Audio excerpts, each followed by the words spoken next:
Hey there, horror movie tea sippers. The following podcast will contain spoilers for the movie we are about to review. If you have not seen the movie and do not wish to have anything ruined prematurely, then please do not continue to listen until after you have seen the movie. And welcome to the Horror Movie Tea Podcast.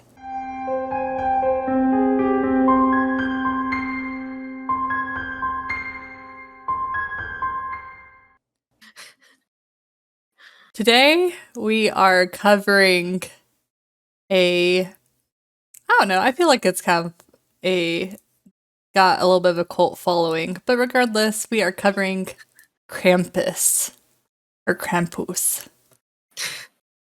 The movie that came out in 2015. Yes, 2015. It was in theaters. I actually had watched it in theaters, and I remember a handful of people talking about it. It didn't get, at least from what I saw, it didn't get like a whole lot of hype. But, I heard a lot of people talking about it when it came out. Oh. Yeah. A lot of people. I was honestly a little disappointed.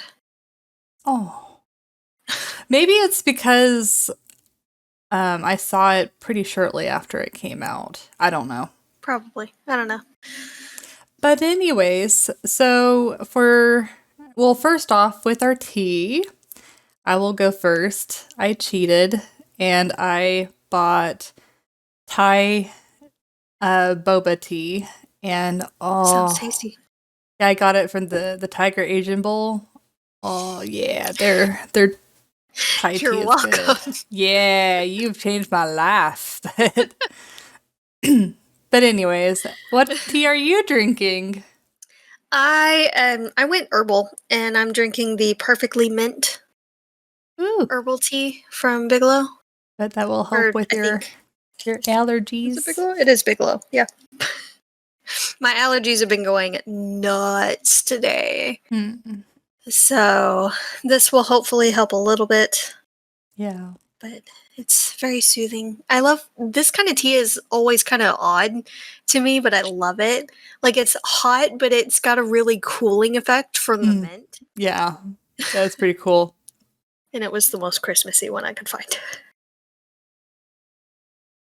That kind of reminds me of I used to be crazy and used to put peppermint oil with my shampoo, and I will never forget the time that I used accidentally, mind you, too much peppermint oil, and my entire body felt like I was about to get frostbite when I was in a super hot shower.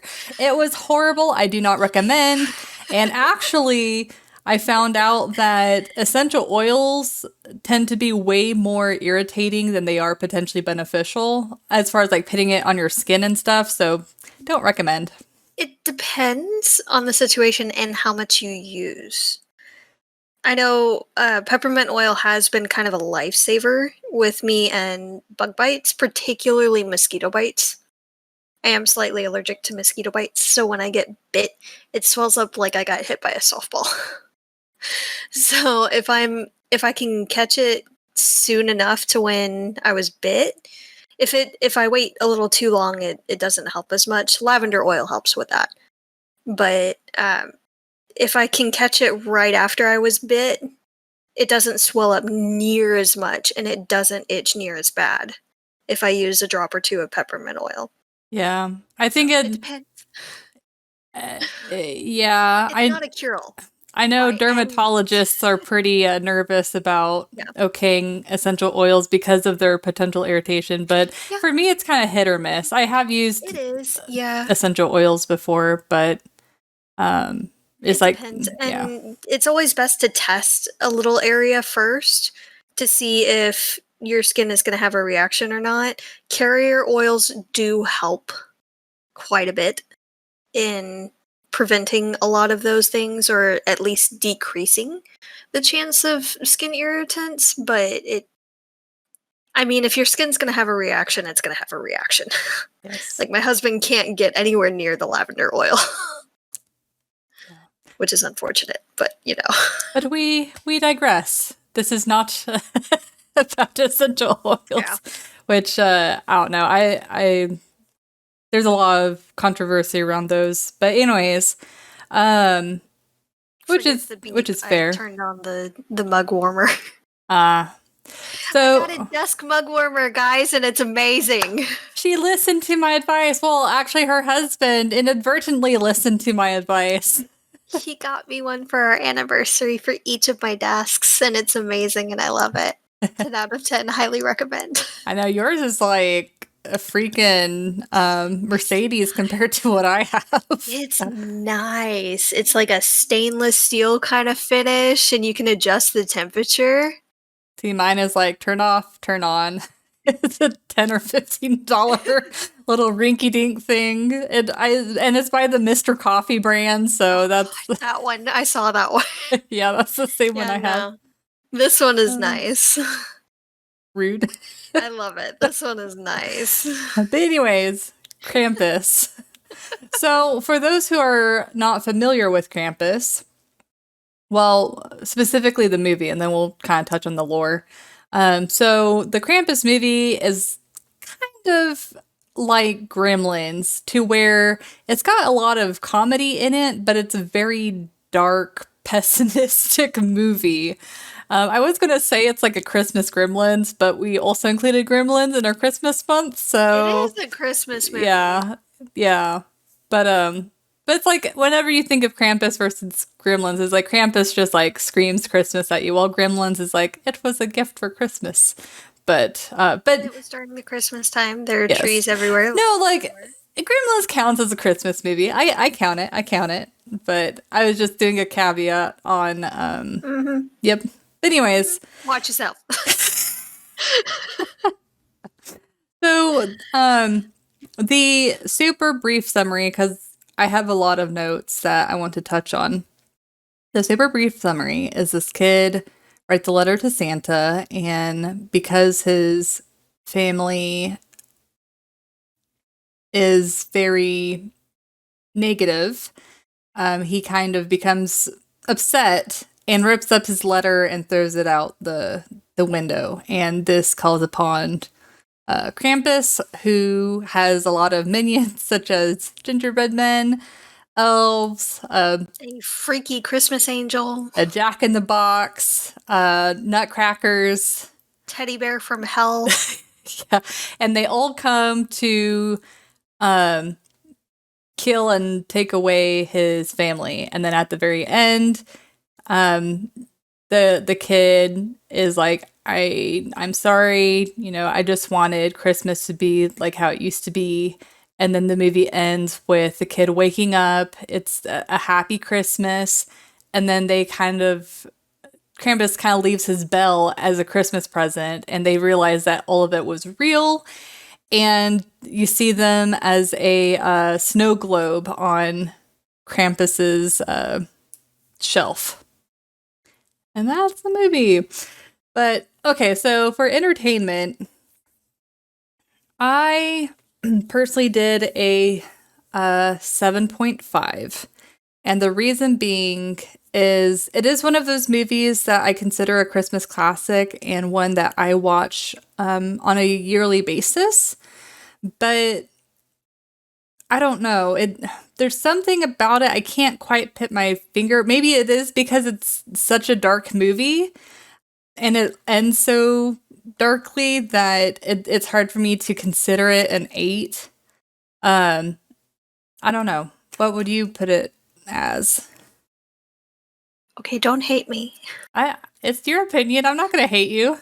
You're allowed to have your own opinion. I would honestly give this one a 6. Okay. It's one of those that I could take it or leave it. It's okay. It's a little vague in some aspects, and a lot of the characters are like, when they get taken, I'm like, thank God. But that's the One less point. to listen to. Yeah. And the masks, especially for Krampus, I'm just like, And the it's tongue not just like blah. very well done, and it's very rubbery and all. Like, at that point, just use CGI. At that point, you might as well, and it would look better. even with like low grade CGI, it would have looked better. See, I don't know. I do see what you mean by some of the costumes, so I didn't think they were too terrible. But the reason why I like this movie is I I think the reason why I didn't rate it an 8 is because the characters are so negative. But that's the whole point of the movie, and I understand that. But like, for example, I do get that, and yeah, I do love the comedy in it. There is a lot of good laughs in it, and there's a lot of good stupid moments that make you laugh. yeah. But it's just one of those that, if it's on, I'll watch it. Yeah. So for those who don't know or maybe want a breakdown of the movie, the reason why I enjoy this movie so much is like just the beginning of the movie, like with the Black Friday, where people coming in, trampling everybody, things like that. It really sets So much anxiety. it really sets the mood for the movie and what they're trying to. It's unfortunately, there are bad incidents during Black Friday and deaths. I hate thinking about that, but whatever. But it's an exaggeration of our reality. So with the Black Friday, and then kind of a funny thing that I was kind of wondering if A Christmas Horror Story stole this.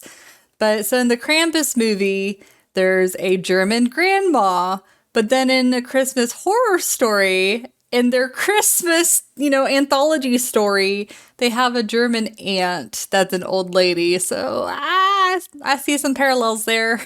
So there are parallels, yes, but I think that's just because it originates in the German culture. It came from Germany. So they didn't really steal it, plus they came out in the same year. So they didn't steal it. But why an old They just lady? both I don't know. researched it. Because they were creepier that way. Old ladies are They creepy. seemed more severe. Okay.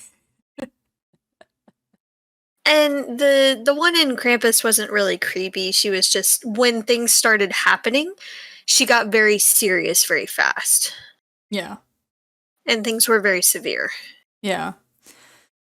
But the movie starts off and you can already see that the family is not very excited with Christmas. I kind of took it as a very much going through the motions. They're not really caring about the holiday. Like even whenever they get the knock on the door, the mother's like, "It's trying to Christmas, it's survive." Christmas." Yeah. And whenever it's like whenever you see the family, they already seem very cynical. But then once the other part of the family gets there, their family is extremely toxic. Like the dinner table, that angered me because the family hosting made this really nice, elaborate dinner. And the family that were the guests, all they were doing were complaining about it. Mm-hmm. And And the mom also spent so much time. You could tell she really went the extra mile. The house was immaculate. It was super clean, very presentable, decorated to the T. And all they did was bash it the entire time. Rude. That took a lot of time and energy. Yeah. A lot of time and energy. Plus the meal on top of that, nah, y'all can get out. Yeah, and well, talking about getting out, so whenever, the son goes upstairs because he's upset because his cousins read the Christmas letter out loud, which, why didn't the parents do anything to rein in the kids? Sitting there listening the entire time. Yeah. Said nothing.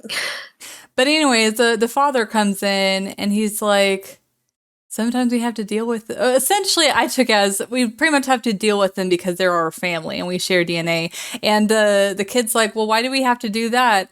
And the father is, I feel like the father is almost representing like the typical like person like for the holidays. It's like, oh, we should try and accept people even if we don't necessarily like them. But I'm sorry, there is a difference between trying to spend time with someone that you don't necessarily share a lot in common with versus someone who is toxic, who is throwing negativity at you, bashing you despite your, best efforts. I honestly, if I was in that situation and I had that type of family, I would tell them to get out. Yeah. So and we were talking about this during the movie too.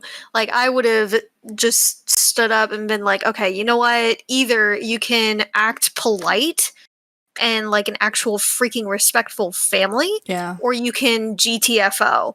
Like, it's not worth all of that stress and hate. Like, that's so much energy to be Yeah. that mean all the time.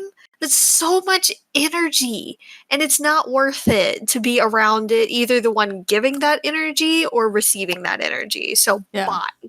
Yeah. And I mean, it's not like the hosting family were necessarily much better. I feel like overall they were better. Now the mother, the sister commented that she felt like everything that she did was a mistake to the mother, which isn't healthy for sure. But it's not so bad as I don't want you ever in my life. It's we need to figure this out, because if you don't figure it out, then I might limit, my interaction with you type of thing. But yeah, the rest of the family, like the aunt, like, bye. Oh my god, the aunt. Yeah, I mean, the aunt was honestly pretty funny, but there's some lines she said that were so bitter. Yeah, but at the beginning she was awful. Yeah, I hated her in the beginning. But then, like, later when she's telling the kids how to make cocktails. This is not okay. Yeah, not okay, but funny. There's always that one family member. Yeah. But I really like the character designs, like, despite the bad effects. I really thought the character designs were really cool, especially for Krampus. And then also the animation scene where the grandma is telling her story. That was cool. Love that. Like, I love that. And, that this movie came out after Harry Potter and the Deathly Hallows. Yeah. I think so. So they probably ripped that out of from Harry Potter. No? I want to say the Deathly Hallows was after. Wasn't it in 2017? No. There's no way. They did it like each year. Hold on, guys.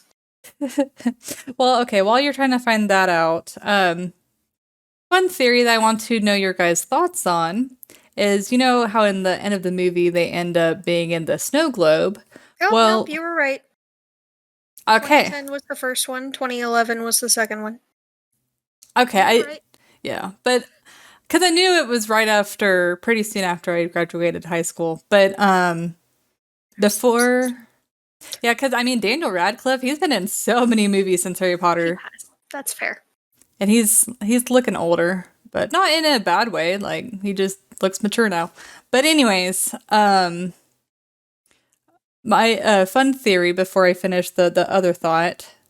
So wouldn't it be interesting if the family was already in the snow globe by the time Krampus came there? And so it's going to come with the same outcome regardless. I don't know, just a thought. Because with them mentioning that there weren't a lot of people around.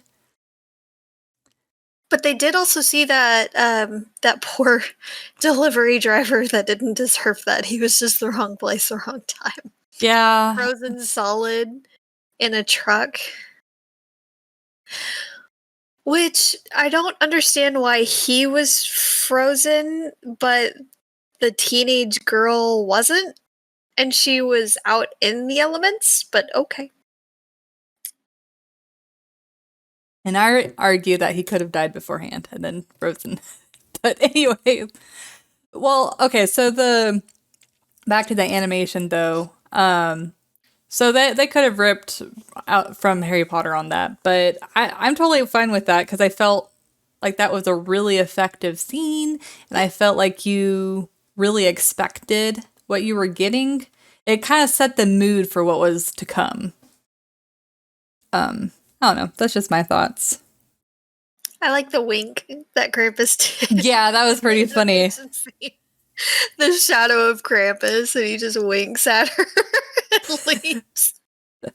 Like, nah, you're good. We cool.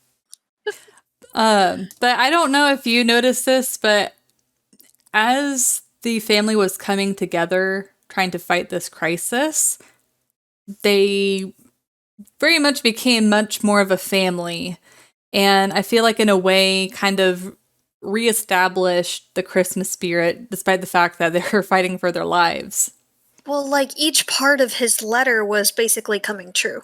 Yeah. So, that was kind of I didn't cool. think about that. Yeah.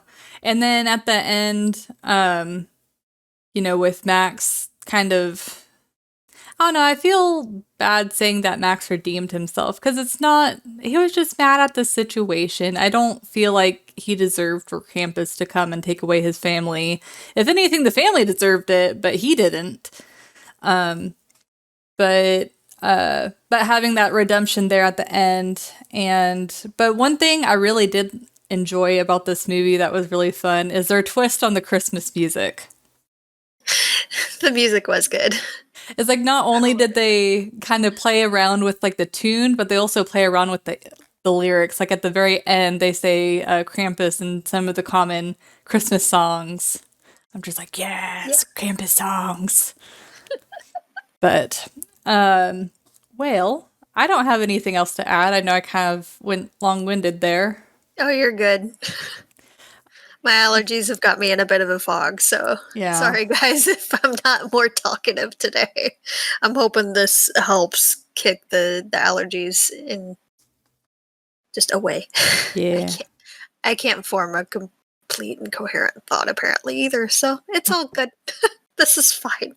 I'm fine. Everything's fine. Oh. Well, shall we move on to realism? Yes. Okay. Please, God. So realism is kind of a toughie for me because obviously the whole concept of Krampus is kind of out there, but the character reactions, while over the top, very much fit the movie itself. So I don't know. I'm kind of debating between a 3 or 4, but I feel like a 3 is maybe a little bit safer because I don't know. It's like I don't feel like their reactions were out of the realm of reality. They were just exaggerated. Yeah, a little bit. Yeah, I agree with a 3. The only death I was like, come on, was whenever the aunt is standing there and she's chained and she's like, I forgot. She says like one final thing. You in hell. Yeah, but it's like she just stood there. It's like I'm sorry if I was being chained up and about to be taken away, I would fight. Would you though? Yeah. What? Are you hinting to? I feel like you'd be standing there screaming. I love you, but I feel like you would be standing there screaming. I think you underestimate me because if I seriously think that I'm in danger and if I let them take me away, then that means my death, then hell yeah, I'm going to fight. Fair. Now, if it was for something else. I wouldn't have hesitated as much as a lot of the characters did. They stood there. They just stood there with a gun, loaded gun in hand as they watched certain things unfold. I'm sorry. Yeah. I would be blasting anything that moved at that point. And then when he runs out of ammo in the kitchen, when he's fighting the gingerbread cookies, and he just stands there like clutching the thing. I'm sorry, that is now a bludgeoning tool. Yeah, he could use it. You now have a bat. Hit them. Yeah. Yeah, there were a few things that they did that was kind of like, come on. But it was, a huge flaw in movies is the pausing. I don't even know why movies do that. Do they do it because of the tension or they just want to make sure that you can comprehend everything that's going on? Like, I need an explanation. What's the point in that? Are they purposely making the characters seem really stupid, which is, for this movie in particular, is completely possible. Yeah. And I know there would be a shock factor in that kind of situation. The evil gingerbread men coming to kill you? Yeah. Or the giant jack-in-the-box that fell through the ceiling. Yeah. But at the same time, blast it. Yeah. Shoot it. So, was there any particular character that kind of freaked you out or that freaked you out the most, even if it didn't actually creep you out? I mean, the jack-in-the-box thing was kind of freaky, how the mouth was. It was very unsettling to see it swallow a kid. Yeah, that was very unsettling. But I think as an act of like watching it swallow a human body, that's kind of like, And the angel was pretty freaky looking, I'm not gonna lie. The Yeah, teddy bear kind of makes me laugh. I kind of want to make one like that. Yeah, the teddy bear and the gingerbread men both were. I love every time they pop up. Hilarious. I love them. And looked tasty. Yeah, you see the kid bite it, and it's like so fluffy. I'm like, oh, it's like it almost feels like gingerbread cake. Ooh. But and I love whenever he takes a bite and the gingerbread, it's like, and then he gets angry and starts attacking. It's amazing. Also, how stupid is that kid? There's a hook that comes down the chimney. Yeah, that's pretty There's a unrealistic. gingerbread man attached to the chain. No! You don't go up there, grab it, and take a bite. What the hell is wrong with you? Like, this kind of looks like the end of a fishing hook. Oh, this isn't sus at all. But the angel, Tell me up and up. the angel is definitely the one that I hate the most. Just how freaky, like her face looks like a dummy, for sure. Just So the next time we have some kind of costume thing all together, I'm dressing as a doll. no, please, no. Why would you do this to me? Why? For the lulz. No. Like if you dressed up as like the legit ventriloquist dummies where they have like the little That's suit what I was thinking. and so With the lines no, on either side. no. And just draw around the eye to make it look a bit more round. Yeah.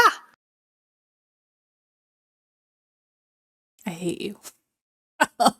Stop it. Please. Stop it. You shouldn't have told me that in the live stream. Shouldn't have mentioned it. Oh, but you knew I didn't like dummies. But Yeah, but I didn't think it extended to nutcrackers too. Now I have more ammo. Yeah. Well, I'll just dress up as a giant spider. It'll be fair. But anyways, I can see you dressing as like that kid in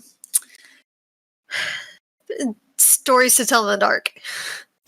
Oh. With the arms and the that's what I envision. Go right ahead. Bring it. Oh my god. So in my mind, moving over to if we were in the place of these characters, in my mind, Krampus would never come because if my family talked to me like that, they would be kicked out. And then we'd have a very Merry Christmas. Yeah, we'd have a very Merry Christmas. Everything would be hunky-dory. Agreed. But tell us if you liked Krampus, and if you didn't, tell us why. If you did, tell us why. I can understand why some people might not be completely on board with this movie. I mean, it's why it's not an 8 for me. Is it is pretty dark and pessimistic, and even though I love Christmas horror movies, it's just so negative that it just kind of like gets to my heart. I don't know why this movie in particular. I mean, I kind of like that aspect of it. That's the whole point of Christmas horror movies. Yeah. Is it's a darker side of Christmas, and Krampus in and of itself is the anti Santa Claus. Yeah. In the lore, which we didn't really get to earlier. Yeah, I just thought of that. He originates from German folklore, thought to anyway. He was some derivative of like a pagan rituals and things like that around the winter solstice. He was thought to be the son of Hel, Hel, a Norse god of the underworld. So, and he was said to, on Krampus Nacht, which is generally December 5th, the night of December 5th, he comes and punishes those who were naughty, either beating them with a stick, throwing them in a sack, beating them, taking them to hell, in some cases eating them, which I guess is where they got the creepy, gross tongue thing. In both of the movies that we watched. Yeah. Ew. But that's probably where they got that. And then the next day was when it was St. Nicholas's day, where the nice kids would wake up and open presents, and the naughty kids would nurse their wounds. Yeah. So.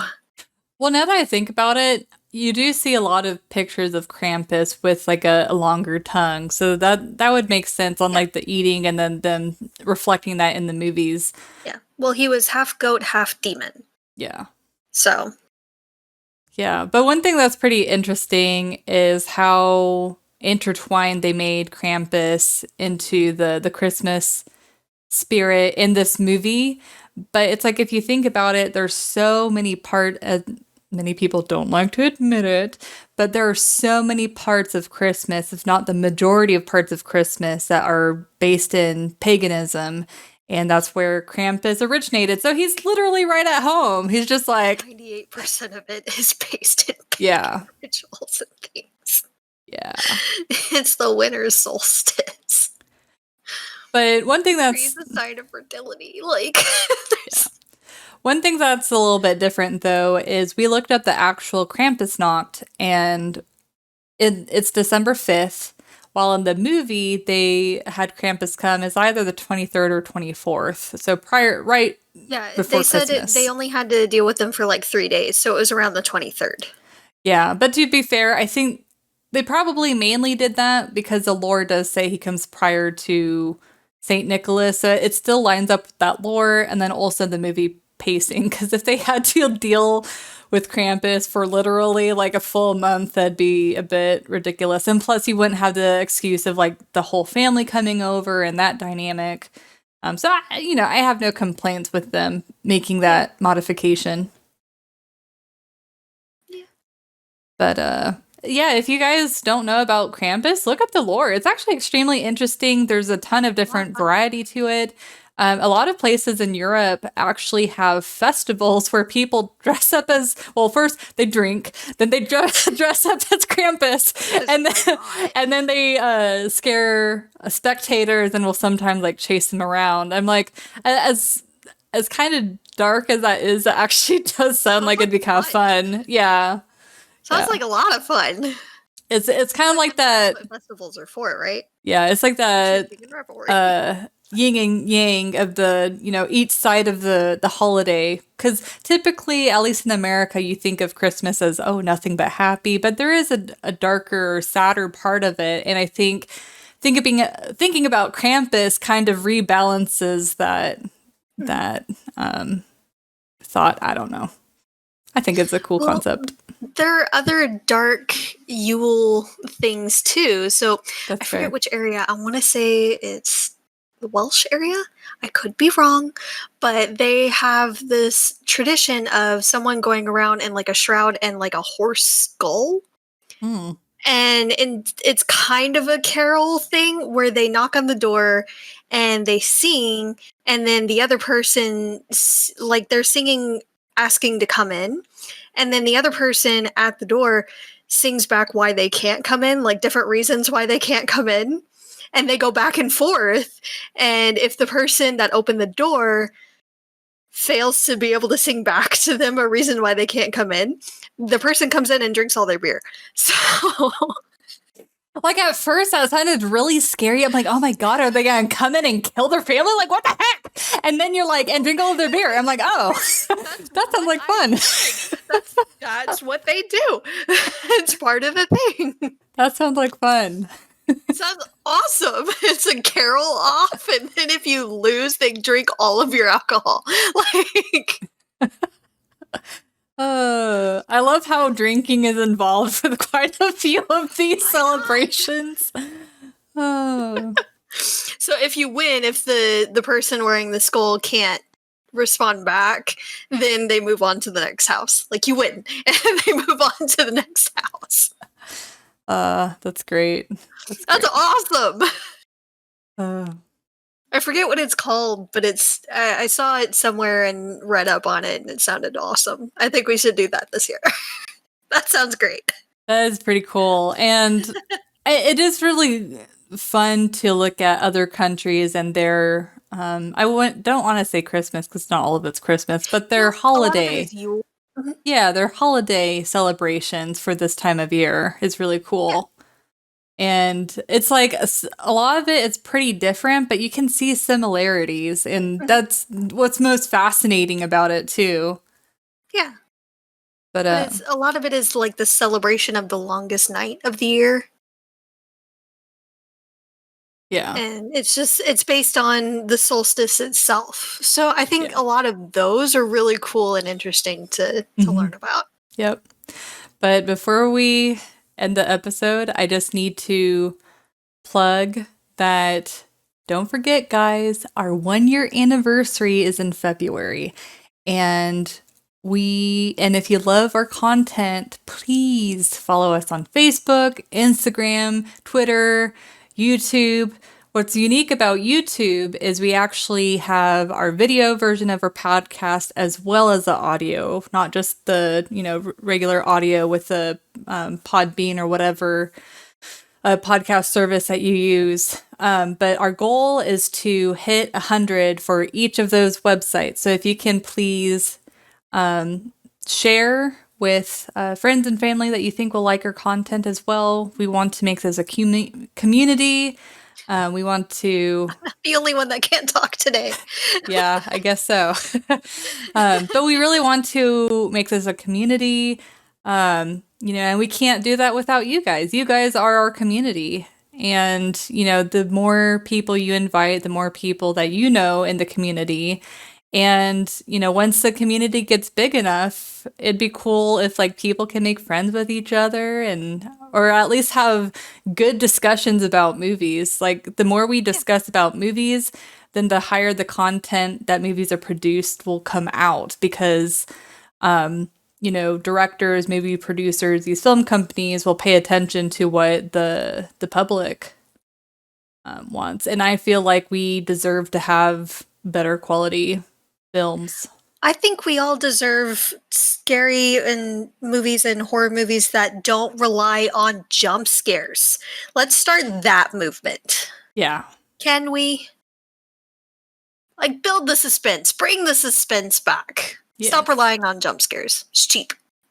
Yes. So we have lots of plans, but we can't have them without you guys. So we would so appreciate your support.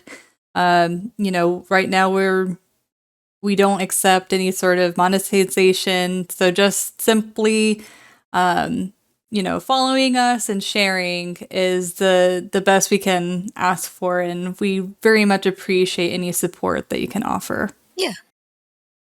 Also, she's trying to avoid this. If we get 100 likes on Facebook, she has to watch a movie that's freaked her out since childhood. And I get to watch.